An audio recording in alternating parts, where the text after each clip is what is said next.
இன்றைக்கி நாம் பொட்டேட்டோ வச்சு ஒரு ஸ்நாக் ஐட்டம் வந்து செய்யலாம். வாங்க எப்படி செய்கிறது வந்து பார்க்கலாம். அதுக்கு ஃபஸ்ட்டு நம்ம உருளைக்கிழங்கோட தோலை வந்து நம்ம உரிச்சிடலாம்.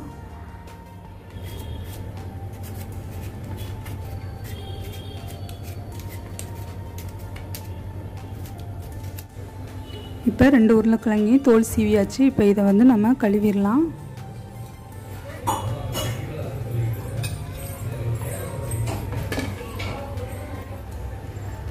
இதுக்கு நல்ல பெரிய சைஸ் உருளைக்கிழங்கு இருந்தால் ரொம்ப நல்லாயிருக்கும். என்ன சைஸ் கிடைக்குதோ அதையும் நம்ம வந்து யூஸ் பண்ணிக்கலாம். இப்போ இதை நம்ம எப்படி கட் பண்ணுறதுன்னு பார்த்துடலாம் வாங்க. இந்த மாதிரி ஃபஸ்ட்டு கட் பண்ணிக்கலாம்.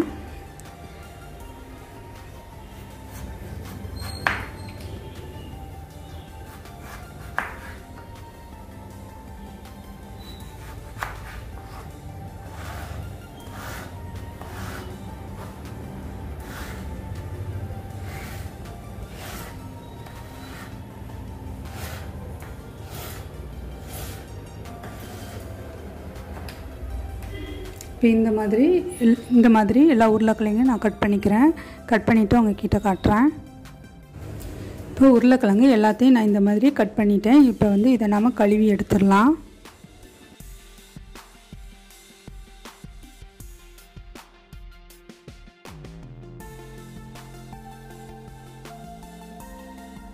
இப்போ இதை நான் வந்து தண்ணிக்குள்ளே போட்டேன். இப்போ வந்து நான் தண்ணி கொதிக்க வச்சுருக்கேன். அதில் வந்து இதை நம்ம போட்டுடலாம். இப்போ தண்ணி நல்லா கொதிக்குது. இதில் கொஞ்சோண்டு உப்பும் எண்ணெயும் சேர்த்துடலாம். இந்த அளவுக்கு உப்பு சேர்த்துக்கிறேன். கொஞ்சோண்டு எண்ணெய் சேர்த்துக்கிறேன். இப்போ நம்ம கட் பண்ணி வச்சுருந்த உருளைக்கிழங்கு இதோட சேர்த்துடலாம். மெதுவாக சேர்த்துக்கணும், இல்லை தண்ணி வந்து நம்ம கையில் பட்டுரும். அதனால் நம்ம மெதுவாக பொறுமையாக சேர்த்துக்கலாம்.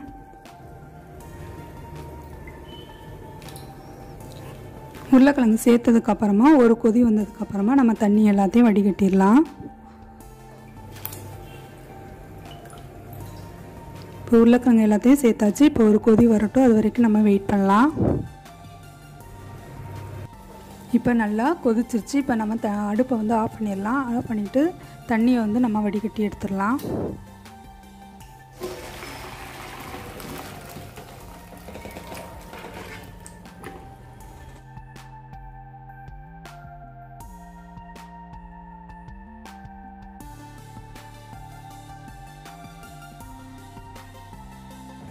தண்ணி நல்லா எதுவும் இல்லாமல் நம்ம வந்து வடிகட்டி எடுத்துடணும். தண்ணி எல்லாத்தையும் நம்ம இருத்தி எடுத்தாச்சு. இது இப்போ கொஞ்சம் நேரம் ஆறட்டும், அது வரைக்கும் நம்ம வெயிட் பண்ணலாம். இப்போ இது நல்லா ஆறிடுச்சு. இப்போ இது கூட கார்ன்ஃப்ளவர் மாவு வந்து நான் சேர்த்துக்கிறேன். ஒரு டேபிள் ஸ்பூன் அளவுக்கு சேர்த்துக்கிறேன். இந்த கார்ன்ஃப்ளவர் மாவை நல்லா உருளைக்கிழங்கு எல்லாத்தையும் நல்லா படுற மாதிரி நம்ம மிக்ஸ் பண்ணி விட்டுறலாம்.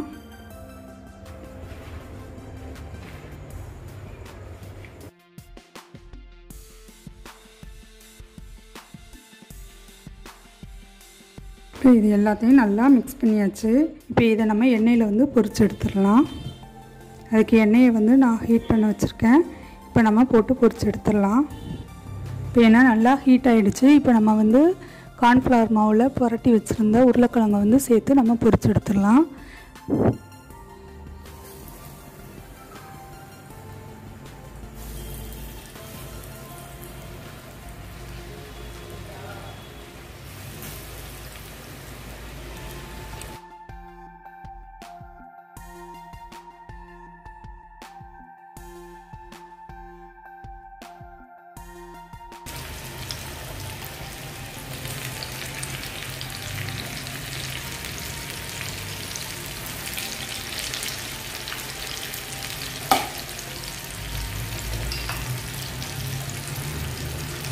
இது இப்போ லைட்டாக நம்ம கிண்டி விட்டுறலாம்.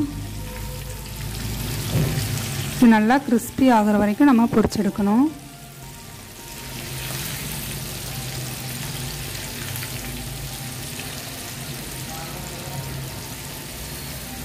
இது குழந்தைங்கள்லாம் ரொம்ப நல்லா விரும்பி சாப்பிடுவாங்க. நீங்களும் உங்கள் வீட்டில் ட்ரை பண்ணி பாருங்கள்.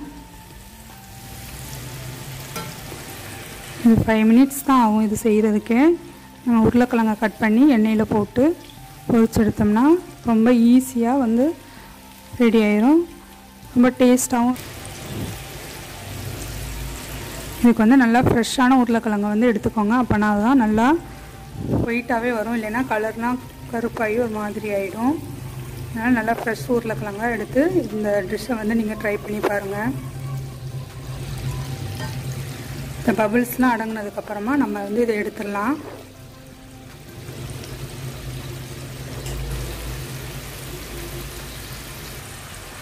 இப்போ இது நல்லா ஃப்ரை ஆகிடுச்சு. இப்போ இதை வந்து நம்ம ஆயிலேருந்து எடுத்துடலாம். நம்ம இது கிண்டு விடும்போது நல்லா கிறிஸ்பியான அந்த சவுண்டு வந்து கேட்கும். அப்போவே நம்ம வந்து இதை எடுத்துடலாம்.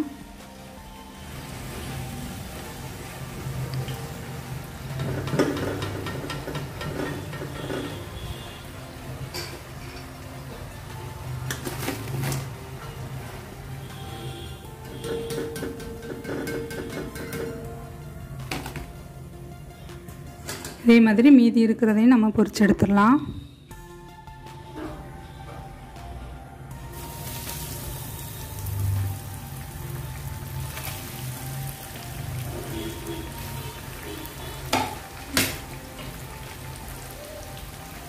நீங்களும் உங்கள் வீட்டில் ட்ரை பண்ணி பார்த்துட்டு எப்படி வந்துச்சுன்னு உங்களுடைய கருத்துக்களை கமெண்டில் சொல்லுங்கள். என்னோடய வீடியோ உங்களுக்கு பிடிச்சிருந்துச்சுன்னா லைக் பண்ணுங்கள், ஷேர் பண்ணுங்கள், சப்ஸ்கிரைப் பண்ணுங்கள். கூடவே பெல் ஐக்கானே கிளிக் பண்ணுங்கள். அப்போனா தான் நான் போடுற வீடியோ உங்களுக்கு உடனுக்குடன் நோட்டிஃபிகேஷனில் வரும். என்னோடய வீடியோவை நீங்கள் மிஸ் பண்ணாமல் பார்க்கலாம். இப்போ இதை நம்ம எண்ணெயிலேருந்து எடுத்துடலாம்.